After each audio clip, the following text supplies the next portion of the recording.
ఈ కవిత ఇష్యూ ఏమనుకుంటా ఉన్నారు? కవిత అరెస్ట్ కవిత ఎట్లా ఉంది? మొత్తం కవిత తెలంగాణ ఇజ్జత్ అంతా ఢిల్లీలో పెట్టింది.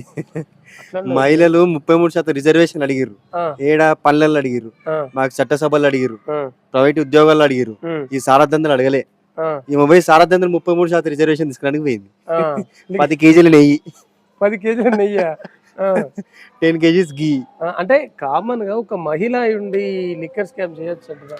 అసలు లిక్కర్ అసలు మగవాళ్ళు కూడా జస్ట్ బిజినెస్ లాగా చేస్తుంటారు లిక్కర్ బిజినెస్, కానీ ఆ, ఈమె దాన్ని మొత్తం లిక్కర్ పాలసీని చేంజ్ చేసి ఆ, మొత్తం దాన్ని అంతా బస్టు పట్టించడానికి ట్రై చేసి వీళ్ళంతా. ఆ. అందులో ఒకటి మహిళ మహిళ అయి ఉండి రిజర్వేషన్ కొట్లాడుతుంటది ఆమె. ఆ, దేని రిజర్వేషన్ కొట్లాడుతున్నావు నువ్వు? లిక్కర్ల రిజర్వేషన్ కొట్లాడుతున్నావా? ఆ. జనాల రిజర్వేషన్ కోసం కొట్లాడుతున్నావా? మహిళలకు 33% కావాలని అయిపోయి జెండా దింపేసిందిగా. అయిపోయిందా? అరెస్ట్ అన్నప్పుడు జెండా పట్టింది, ఆ, అయిపోయి దింపేసింది. తట్టు ఎత్తింది సారా తట్ట. ఆ, సారా తట్టు ఉంటది కానీ ఆ. అది ఎత్తుకుని తిరుగుతుంది.